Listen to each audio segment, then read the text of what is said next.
Mi nombre es Andrea Lauden. Yo soy una epileptóloga y neuropediatra en la Universidad de Texas Southwestern, en el Hospital de Children's en Dallas. Y hoy voy a hablar sobre el uso del electroencefalograma en la unidad de cuidados intensivos neonatal y pediátrica.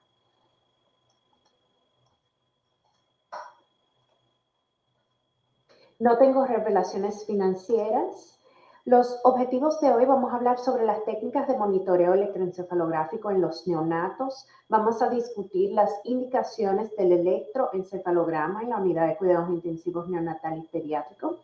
Como también vamos a discutir algunos patrones electroencefalográficos, específicamente en los neonatos, en la edad pediátrica, como también mencionar algunos artefactos y luego terminamos con 2 casos clínicos. Primero hablaremos sobre las técnicas de monitoreo electroencefalográfico en los neonatos. La Sociedad Americana de Neurofisiología Clínica ha publicado algunos estándares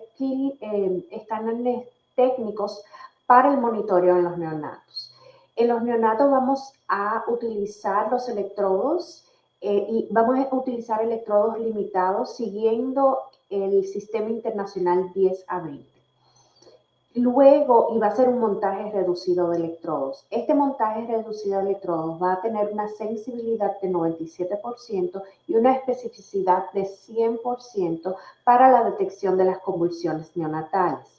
También, como ven aquí, esto es un montaje bipolar, como ven aquí. También vamos a utilizar un electrooculograma, un electromiograma, electrocardiograma y también un electrodo respiratorio.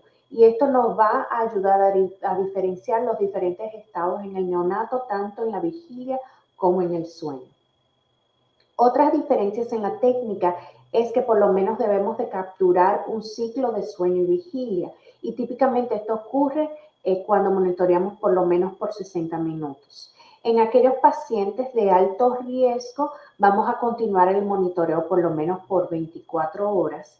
Y en aquellos pacientes que tienen crisis, vamos a continuar el monitoreo por lo menos por 24 horas sin crisis. Aquellos pacientes que estén en estatus epiléptico refractario, y si utilizan pentobarbital o midazolam, típicamente continuamos el monitoreo por 24 horas, ya luego que le hemos descontinuado esos medicamentos.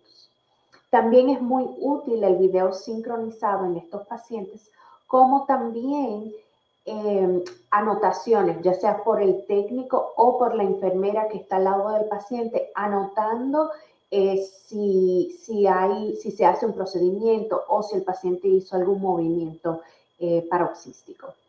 Luego también para leer el electro utilizamos una lectura más comprimida, por ejemplo, 30 segundos por página en vez de 10 a 15 segundos por página. Esto va a ayudar a mayor identificación de asimetrías como también de discontinuidades en el electro. Ya cuando el neonato tiene una circunferencia de la cabeza mayor de 30 centímetros, ahí podemos utilizar ya electrodos completos y siguiendo el sistema internacional 1020. Ahora vamos a hablar un poquito sobre las indicaciones del electro en la unidad de cuidados intensivos neonatal y pediátrica.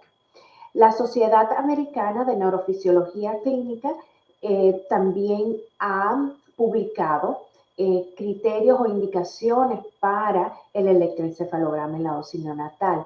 Típicamente lo utilizamos para caracterizar aquellos eventos paroxísticos, también para detección de crisis electrográficas o subclínicas en pacientes de alto riesgo, por ejemplo, aquellos pacientes que sufren de hipoxia isquémica cerebral, ya sea por un parto complicado, o aquellos pacientes en el cual se le está dando tratamiento con hipotermia, en pacientes que han tenido ya sea una hemorragia intracraneal o intraventricular, encefalitis, si hay alguna sospecha de alguna epilepsia neonatal o de una encefalopatía, como también aquellos pacientes con trastornos del metabolismo postcardíacos, o alguna malformación cerebral. Todo esto son considerados pacientes de alto riesgo para crisis electrográficas o subclínicas. También se utiliza el electroencefalograma para evaluar la severidad de una encefalopatía, como también para asesorar el patrón de fondo o la actividad de base para la evaluación del pronóstico del paciente. Entonces nos preguntamos, ¿qué tan buenos somos identificando crisis epiléptica en el neonato? Para serles sincera, no somos muy buenos. Aquí hubo un artículo en el cual se publicó en el 2009 en la revista Epilepsia, en el cual ellos presentaron 20 videoclips de movimientos paroxísticos en el infante a médicos, a 91 médicos y 46 otros profesionales de la salud de 8 UCI neonatales. Entonces ellos presentaron 20 videos, 11 eran crisis epilépticas, 9 eran no epilépticos. Solamente se identificaron 50% correctamente. Los que mayor se identificaron más correctamente fueron las convulsiones clónicas, o sea, las que eran más obvias. Y no hubo diferencia entre los profesionales de salud en diferenciar correctamente o no. Entonces, vamos a hacer aquí un ejemplo. Entonces, le pregunto para que vayan pensando si esto es una crisis epiléptica o no epiléptica. Perdón, vamos aquí. Entonces, aquí tenemos este infante que está en cuidados intensivos, vemos que está entubado, tiene todos estos tubos y cables y está teniendo estos movimientos que pausan y siguen, está teniendo algunos movimientos de la boca, estos movimientos se ven no sincronizados. Entonces le pregunto, ¿son epilépticos o no epilépticos? No epiléptico. Esto es un paciente que tiene síndrome de abstinencia neonatal. Había estado también en varios medicamentos. Aquí en el electroencefalograma el azul es el izquierdo, el rojo es el derecho.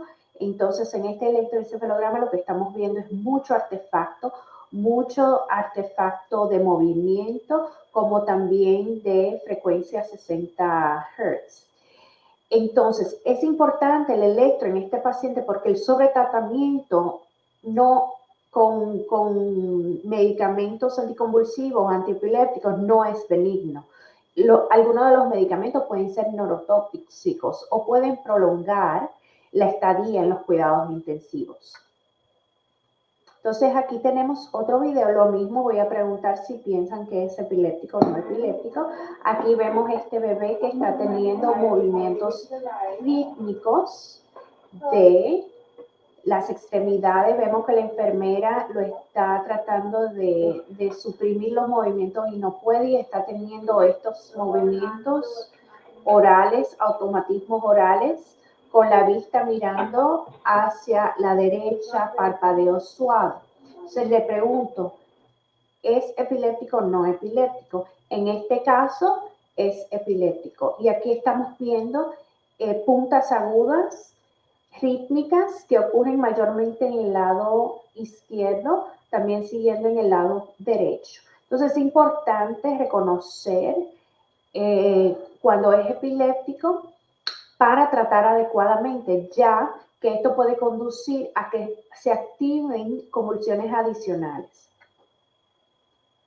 Aproximadamente el 80% de las crisis neonatales son subclínicas, o sea que no son evidentes clínicamente, pero en el electroencefalograma sí se pueden detectar. Entonces esto muestra la importancia del electroencefalograma en los neonatos. También es importante porque hay algo que se llama disociación electroclínica. Disociación electroclínica es cuando el paciente clínicamente, luego de darle medicamentos anticonvulsivos o antiepilépticos, clínicamente no está mostrando nada. O sea que el medicamento le trató lo que tenía clínico, pero en el electroencefalograma, como ven aquí, él continúa teniendo crisis epiléptica. Esto fue un paciente que estaba en estatus refractario, el cual se le dio tratamiento, luego lo transferimos a la unidad de cuidados intensivos. Cuando se le dio el tratamiento, él paró de convulsionar, pero en el electro continuaba. Y esto es lo que se llama disociación electroclínica. Y esto también es muy frecuente en pacientes en esta edad. Esto es otro ejemplo. Aquí, por ejemplo, se le inició el electro, empezó a mostrar una crisis epiléptica o una crisis electrográfica a las 10:09 de la noche, pero los movimientos no empezaron hasta 4 minutos después. Los movimientos clónicos continuaron y luego desaparecieron 3 minutos después, pero en el electroencefalograma continuó hasta 1 minuto más tarde. Entonces, por eso también es importante el electroencefalograma. Las características encefalográficas para las crisis epilépticas en los bebés prematuros típicamente van a seguir el patrón de maduración de posterior a anterior. O sea que a medida que el bebé aumenta de edad postmenstrual, entonces vamos a ver crisis de diferentes áreas. Típicamente en menos de 32 semanas lo vemos del lado occipital. El área central, parietal, mayor de las 32 semanas. Aquí ven que en menos de 28 semanas típicamente no se ven frontales, no se ven crisis frontales, pero ya a medida que aumenta de edad el paciente sí se empiezan a ver. Hay algo también que se ve en el electroencefalograma neonatal, se llama descargas rítmicas repetitivas breves o BERTS. Por eso aquí el pajarito BERTS en inglés. Y esto es un patrón rítmico con o sin evolución que tiende a durar menos de 10 segundos, porque mayor de 10 segundos entonces sería una crisis electrográfica. El significado de este patrón rítmico no está muy claro. Se ha relacionado a tal vez a mortalidad y discapacidad neurológica similares a las de las crisis, y también se ha encontrado que se ve más comúnmente en aquellos pacientes que tienen crisis electrográficas. Y aquí vemos un ejemplo de este patrón rítmico aquí en el lóbulo, en el área temporal. Entonces, para clasificar las crisis neonatales, a través de los años han habido muchas clasificaciones. El de Wolf, que era el primero en el cual había énfasis en los criterios clínicos. Luego estaba el de Mizrahi y Kellaway, en el cual aquí le hacían más énfasis al patrón electroencefalográfico. Luego, el ILA, ellos decidieron clasificar las crisis y luego de nuevo reclasificarlas, y ellos también diferenciaron las crisis en base también a la etiología, siendo la hipoxia isquémica, la encefalopatía hipóxica isquémica la más común. Ellos también mencionaron que no ponían un límite de duración, o sea que aunque si había un patrón electroencefalográfico que evolucionaba en frecuencia, en amplitud, el tiempo no era importante. Aunque, por ejemplo, aquí esto lo llamaríamos un patrón rítmico repetitivo breve, un BERTS, pero ellos dijeron que sí tiene cambio en amplitud, sí evoluciona. ¿Por qué no llamarlo crisis epiléptica, aunque dure menos de 10 segundos? Entonces, ahora vamos a hablar un poquito sobre las indicaciones de monitoreo continuo en la UCI pediátrica. Tenemos igual para identificar crisis subclínicas, para el manejo de estatus epilépticos refractorio, como también para evaluar una encefalopatía o qué tan severa la encefalopatía es, como también para caracterizar aquellos eventos clínicos, para el manejo de patrón brote-supresión en aquellos pacientes con una presión intracraneal elevada o en aquellos pacientes en el cual se le está manejando el estatus epiléptico refractorio, y también para la evaluación del patrón de fondo para el pronóstico. Se hizo una encuesta a aproximadamente, creo que fueron 50 instituciones aquí en Estados Unidos y en Canadá, en donde se le preguntó cuáles son las indicaciones más frecuentes en tu institución para el electroencefalograma continuo. Las mayores respuestas fueron para luego de una crisis epiléptica clínica o para el manejo de estatus epiléptico y también para caracterizar algún tipo de movimiento paroxístico o una fluctuación en los signos vitales, ya sea en la presión o en el latido cardíaco. Entonces, en cuanto a los patrones de fondo, es muy importante hacer mención, ya que los patrones, hay algunos patrones o actividad de base o de fondo en el cual tienen significancia para el pronóstico. Tenemos algunos que están asociados con un pronóstico no favorable, por ejemplo, el patrón de brote supresión, una discontinuidad excesiva, si hay un voltaje bajo o una atenuación severa, una ausencia de reactividad, y una actividad periódica epileptiforme o multifocal.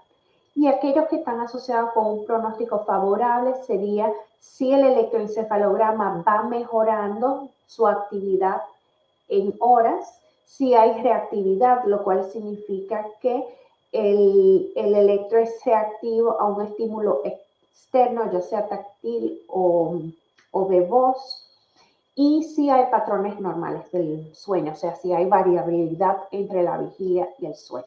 Aquí tenemos algunos de los patrones que nos ayudan al diagnóstico. Por ejemplo, aquí tenemos una atenuación severa o un voltaje bajo.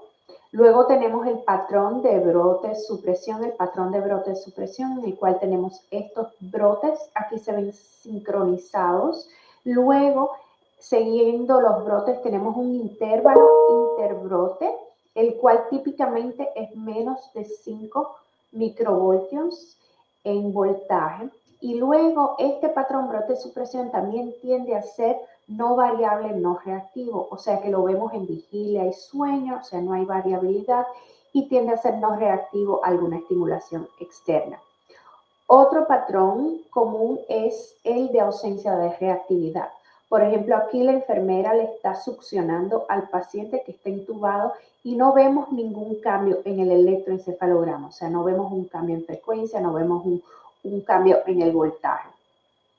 Y luego tenemos la inactividad electrocerebral, el cual el voltaje, pueden ver que es mucho más bajo. Aquí la atenuación severa tiende a ser menos de 10 microvoltios, pero en la inactividad electrocerebral tiende a ser menos de 2 microvoltios a una sensibilidad de 2. Es importante tener en cuenta que el pronóstico no se debe decidir en base a un solo electroencefalograma. O sea, ya que como dijimos, asociados con un pronóstico bueno sería electroencefalogramas seriados que están mejorando. Entonces pueden haber cambios entre horas, entre días. Entonces es bueno a veces repetirlo si está un poquito dudoso. Ahora vamos a hablar un poquito sobre algunos otros patrones electroencefalográficos en el neonato y en la edad pediátrica. Hay que tener en cuenta, como estaba mencionando, los cambios relacionados a la maduración cerebral, que el cerebro se va madurando de posterior a anterior. Ya cuando el bebé está a término, la actividad cerebral está mayormente en el área central. Entonces, por eso es que con el montaje limitado, nosotros cubrimos más esta área, el área central. También cuando estamos leyendo el electroencefalograma del neonato, lo leemos de acuerdo a la edad postmenstrual. La edad postmenstrual es la edad gestacional, el cual va desde el primer día de la última menstruación hasta el nacimiento, y esta edad gestacional se le suma a la edad cronológica. La edad cronológica es la edad del paciente desde el nacimiento hasta el día que se hace el estudio. Entonces, por ejemplo, 5 semanas es la edad cronológica, se le suma a la edad gestacional, que es 35 semanas, y esto nos va a dar la edad postmenstrual, la cual es 40 semanas. Entonces, vamos a leer el electroencefalograma en este paciente de acuerdo a cuál es su edad postmenstrual. Entonces, para leer un electroencefalograma en el neonato, se utilizan, a mí me gusta seguir estos pasos para analizar el electro. El primer paso va a ser examinar el grado de continuidad del paciente. Para examinar el grado de continuidad se refiere a una actividad electroencefalográfica continua con periodo menos de 2 segundos de voltaje menos de 25 microvoltios. Como ven aquí, el electroencefalograma, ya cuando el bebé, el recién nacido está a término, el electro, ya sea cuando está en vigilia o cuando está dormido, el electro es completamente continuo. A medida que menos de 30 semanas, ven aquí el electro, ya sea durante vigilia y sueño, el electro es discontinuo. Y a medida que el bebé va aumentando de edad, entonces primero hay continuidad del REM, luego habrá continuidad de la vigilia y por último del sueño tranquilo o del sueño no REM. Aquí también muestra cómo el electro va evolucionando en cuanto a continuidad. Cuando está en vigilia, ven que el electro en vigilia hasta más o menos las 35 semanas todavía puede estar un poquito discontinuo. Y luego vemos aquí en el sueño tranquilo cómo el electro, va a ser el último en que se vuelve continuo. Aquí tenemos ejemplos de grados de discontinuidad en el neonato. El primero aquí vemos, este es el canal respiratorio que es regular. Esto me dice a mí que el bebé está dormido. Y luego estamos viendo aquí un brote, luego vemos un intervalo interbrote, vemos otro brote, vemos un intervalo interbrote. Este bebé, porque el voltaje en el intervalo interbrote aparenta bajo, menos de 25 microvoltios, y también vemos la presencia de grafoelementos. Aquí vemos un cepillo delta. Esto me dice que este bebé tiene que tener más o menos 35, 34 semanas, y esto es lo que se llama tracé discontinuo, el cual se ve en el sueño tranquilo. A diferencia de este patrón, el cual vemos aquí el brote, aquí vemos un intervalo interbrote, vemos otro pequeño brote, intervalo interbrote, el voltaje es mayor en este, de nuevo el bebé está durmiendo, viendo el canal respiratorio, y esto es lo que llamamos un tracé alternante o un trazado alternante, y esto se ve más en los bebés a término. Luego tenemos aquí vemos está bien bajo voltaje y luego vemos un pequeño brotecito, tal vez aquí el bebé está parpadeando y luego entonces vemos la respiración irregular, lo que me dice que tal vez este bebé está aquí despierto, pero este intervalo es muy largo. Entonces esto me dice que este bebé o es muy prematuro, menos de 28 semanas, o hay una discontinuidad excesiva. Y luego aquí vemos el voltaje bien bajo, vemos un brote y el voltaje bastante también bajo, y esto me dice que esto probablemente es un patrón de brote supresión. Diferencias de estos dos es que aquí estoy viendo un grafoelemento, aquí estoy viendo un cepillo delta, mientras que aquí no veo nada. Entonces estos son diferentes grados de continuidad, lo cual pueden cambiar, o tal vez, por ejemplo, estos tres pueden ser un poquito apropiados dependiendo de la edad postmenstrual del paciente. Y aquí vemos el patrón de brote supresión, típicamente tiene un intervalo, interbrote, el voltaje es de menos de 5 microvoltios, en el tracé discontinuo, que es parte del sueño tranquilo de los prematuros, tiene un voltaje de menos de 25, y ya el trazado alternante que se ve en los bebés más a término tiene un voltaje de mayor de 25 a 50 microvoltios. El segundo paso para analizar el electro es sincronía. Sincronía significa que los brotes ocurren a menos de 1.5 segundos de cada uno en cuanto al hemisferio derecho o izquierdo. A medida que el bebé aumenta de edad, ya cuando está a término, hay más o menos 100% de sincronía entre los dos hemisferios. Luego, también en bebés menos de 27 semanas puede haber una hipersincronía, que luego se vuelve no sincronizado y luego a medida que aumenta de edad es más sincronizado. Aquí vemos un ejemplo, aquí vemos un pequeño brote, aquí vemos un pequeño brote, pero no le estamos viendo en el lado izquierdo, en el hemisferio izquierdo. Luego aquí en este vemos un brote aquí en el lado derecho y más de 1.5 segundos estamos viendo el brote en el lado izquierdo. Esto es lo que se llama asincronía interhemisférica y típicamente la podemos ver en aquellos pacientes con lesiones del cuerpo calloso. Luego el siguiente paso es examinar la simetría entre las áreas corticales homólogas. Aunque el bebé tenga asincronía o no esté sincronizado, debe de tener simetría entre los dos hemisferios. Y simetría significa es en base a la amplitud. Y una simetría de una amplitud más de 50% es considerado anormal. Entonces aquí vemos en el lóbulo, en el lado izquierdo del cerebro, vemos que los voltajes están más bajos comparados con el lado derecho. El próximo paso es analizar los estados de vigilia y sueño. Entonces, los cambios relacionados con el estado de vigilia y sueño lo vemos en el electroencefalograma como también en aquellos canales poligráficos. En el electroenvigilia y en el sueño en el sueño activo en REM debe de ser continuo. También esto depende de la edad postmenstrual del paciente, ¿verdad? Porque mencionamos que antes de 30 semanas todo esto puede ser discontinuo también. Y luego en el sueño tranquilo non-REM tiende a ser discontinuo hasta cuando el bebé llega a término. Luego, otras diferencias que mencionar es la respiración. La respiración en el sueño tranquilo non-REM tiende a ser regular versus en el sueño activo o en vigilia irregular.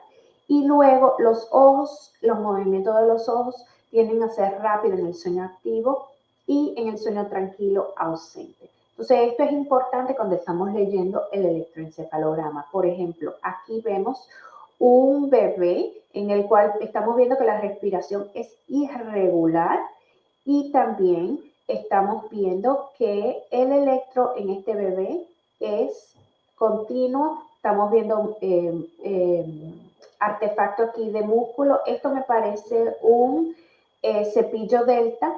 Y luego aquí estamos viendo que esto es lo que típicamente vemos en vigilia o también se llama activité moyen. Luego tenemos el sueño activo o REM. El sueño activo o REM es también muy parecido a la vigilia, en el cual vemos el electroencefalograma continuo. Aquí vemos el canal respiratorio, el cual está un poquito irregular. Y luego estamos viendo aquí en el electrooculograma los movimientos rápidos de los ojos.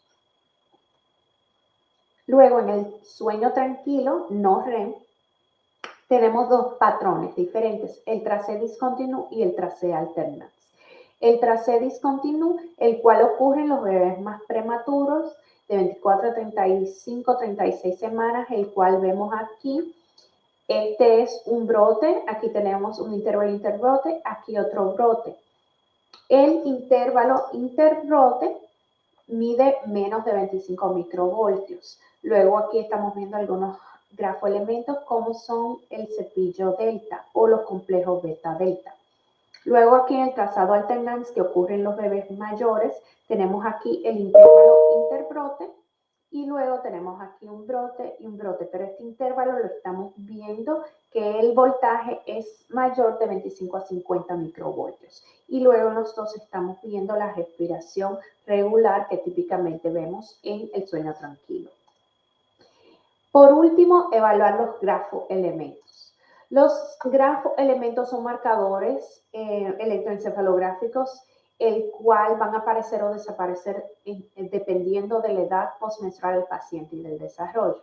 Entonces tenemos varios, como le mencioné, el beta-delta complejo o el cepillo delta. También tenemos los brotes teta temporales, los brotes alfa temporales.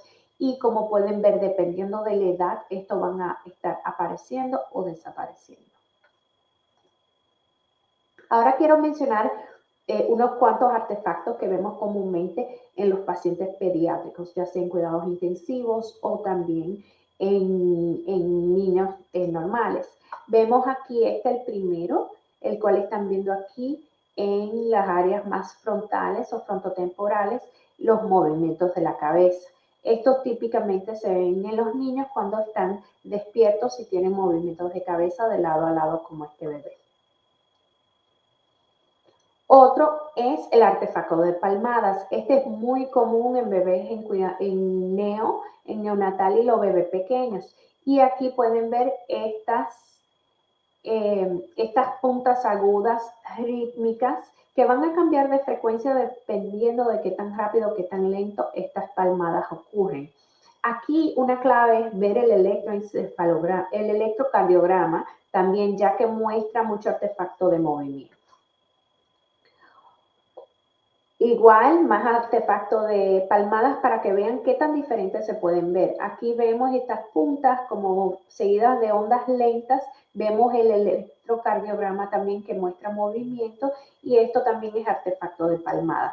Aquí vemos otro un poquito más en el irregular, comparando el lado derecho con el lado izquierdo, también en la parte media, y vemos todo el artefacto de movimiento en el electrocardiograma. O sea que incluso un mismo artefacto de palmada se puede ver muy diferente, dependiendo también de la frecuencia en que le están dando las palmadas al bebé.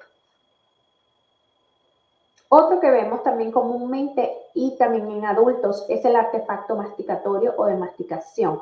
Por ejemplo, hay veces que los niños están con gomas de mascar y el electro completamente está mostrando este artefacto masticatorio que típicamente se ve mayormente en aquellos electrodos temporales. Entonces, ya por último, vamos a hablar sobre, mencionar dos casos clínicos interesantes. Primero tenemos un niño de 2 años que se presenta con mioclonías posanóxicas. Este niño era previamente sano, él fue encontrado en una piscina o en la alberca de la casa. Se desconoce la duración de cuánto estaba sumergido y él tuvo un paro cardíaco, como también insuficiencia respiratoria, requirió resucitación cardiopulmonar, se tuvo que entubar y se puso en ventilación mecánica. El examen físico, cuando se presentó al hospital, él tenía sacudidas mioclónicas, tenía ausencia de mordaza, como también de tos y de gagueo, tenía ausencia de reflejo corneal, tampoco retiraba extremidades si se le hacía un estímulo doloroso, pero tenía la pupila reactiva. El electroencefalograma inicial mostró estos brotes con periodo de supresión. Tenemos un brote, periodo de supresión. Y esto era el patrón electroencefalográfico de brote de supresión. Cada vez que él tenía uno de estos brotes, esto estaba asociado con mioclonías. Aquí pueden ver en este video, aquí pequeño, ahí vemos los movimientos de las extremidades cada vez que el paciente tiene estos brotes y lo estamos viendo en las extremidades distales, como también en los brazos. Son no sincronizados, aparecen un poquito variable y son de las extremidades distales. El paciente también hubo un momento en el cual él estaba paralizado y todavía estaba teniendo actividad epileptiforme en brotes en el electroencefalograma. A este paciente se le trató con bolos de lorazepam, levetiracetam, fosferitoína, como también ácido valproico. Y se concluyó que él tenía un estado mioclónico posanóxico. Luego, el siguiente día, el patrón de brote de supresión cambió y cambió a estas descargas periódicas, generalizadas, sincronizadas en ambos lados bilateral con también una actividad rápida, como con puntas superimpuestas, y es lo que se llama GPDS más Fast Activity, Generalized Periodic Discharges plus Fast Activity. Y estas estaban ocurriendo a 1.5 por segundo. Entonces tenía un patrón periódico. Luego al tercer día el patrón cambió y se volvió voltaje más bajo con puntas multifocales. Para luego, al quinto día de la presentación, el paciente ya tenía voltajes más bajos, con ondas más lentas, no estaba reactivo ni tampoco variable. O sea, todo asociado con un pronóstico pobre. La resonancia magnética del paciente mostró que él tenía varias lesiones que iban con la historia de anoxia corticales, como también había mención de lesiones subcorticales. Entonces, revisando la literatura en cuanto a las características electroclínicas y la significancia del pronóstico en aquellos pacientes con mioclonía posanóxica, en pacientes pediátricos no hay mucho escrito y encontré este artículo en pacientes de adultos en el cual ellos evaluaron, hicieron una revisión retrospectiva de récords médicos de 59 sobrevivientes que desarrollaron mioclonía 72 horas luego del paro cardíaco o entre las 72 horas luego del paro cardíaco, y en el cual en estos pacientes se le hizo monitoreo continuo del electro. Y ellos entonces revisaron varias variables, incluyendo cuándo se inició la mioclonía. Se clasificaron como de inicio temprano aquellos que iniciaron antes de las 24 horas y luego también diferenciaron la semiología, será multifocal, facial, ocular o del cuerpo. 7 de 59 de los pacientes, o sea, un 12%, tuvieron una recuperación de conciencia, incluyendo 6 de esos pacientes con inicio temprano de la mioclonía posanóxica. Algunas variables que estaban asociadas con una recuperación de la conciencia era la duración, si ese retorno a la circulación espontánea era más rápido, y luego también si tenía preservación de los reflejos del tallo cerebral, como también si el electroencefalograma tenía un voltaje normal. Ningún paciente que tenía un patrón de brote supresión o que tenía un voltaje bajo, como en nuestro paciente, tuvo una recuperación de conciencia, lo cual también va con el caso clínico que yo presenté. Vamos ahora a mencionar otro caso. Es un niño de 16 años que se presenta con alteración de la conciencia. Entonces, 16 años que tiene leucemia linfoblástica aguda, el cual se le hizo un trasplante de médula ósea y hubo complicación en cuanto a enfermedad de injerto contra el huésped, como también insuficiencia renal, y este paciente estaba requiriendo hemodiálisis. Él empezó a aparentar confundido, estaba hablando como que no se le entendía. En el examen estaba somnoliento, intermitentemente agitado, no estaba siguiendo órdenes de los médicos, tenía sacudidas también mioclónicas de las extremidades superiores. Se le dio un bolus de lorazepam y de levetiracetam y no se mejoró.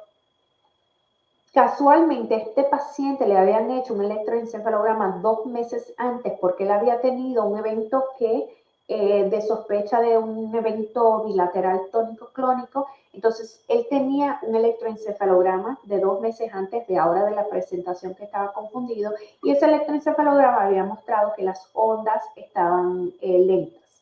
También le hicieron una resonancia magnética, lo cual mostraba cambios crónicos aquí tiene un higroma subdural en ambos lados. Se le repitió el electroencefalograma, la resonancia magnética, la cual no mostró ningún cambio agudo. Luego, se le hizo ahora con esta presentación, aparentando confuso, no hablando, se le repitió el electroencefalograma. Y vemos que este electroencefalograma es muy diferente al otro electro que teníamos de 2 meses antes. Y este electroencefalograma está mostrando actividad rítmica generalizada en ambos lados, también añadiendo que tenía unas puntas agudas. Y esto es lo que se llama Generalized, Generalizado Rhythmic Delta Activity, actividad delta rítmica más Sharps S. Entonces nos podemos a pensar, ¿hubo algún otro cambio? ¿Se le empezó a dar un medicamento? Entonces en la historia, 36 horas antes, él había tenido un episodio de hipotensión con sospecha de sepsis, por el cual se le había iniciado cefepima. Y la cefepima se le estaba dando cada 8 horas. Entonces se pensó que tal vez es una neurotoxicidad de cefepima que este paciente tiene. Se paró el cefepima, se le dio una sesión extra de hemodiálisis para aclarar el antibiótico y luego, a medida que con la hemodiálisis agresiva el paciente fue mejorando, se despertó y ya estaba de nuevo en la normalidad. Y aquí vemos el electroencefalograma ya después del tratamiento, el cual estamos viendo un electro en vigilia, despierto, cual se ve normal, y luego aquí en sueño, con los usos del sueño. Entonces, neurotoxicidad inducida por cefepima. La cefepima es una cefalosporina de cuarta generación, en la cual se utiliza como cobertura de amplio espectro para las infecciones. Se han descrito neurotoxicidad asociada con la cefepima, principalmente aquellos pacientes con insuficiencia renal o con un trastorno neurológico preexistente están a mayor riesgo de neurotoxicidad. Y esas características que se ven en los pacientes pueden ser sacudidas mioclónicas, como en nuestro paciente, como también crisis no convulsivas. Y esto puede ocurrir entre 1 a 24 días después de la administración de la cefepima. Y la hipótesis es que la cefepima puede ser un antagonista del receptor GABA o causa inhibición de la liberación del GABA, lo cual va a conducir a una desinhibición, lleva a que las neuronas se sobreexciten y luego esto puede resultar en convulsiones o en otras características neurotóxicas.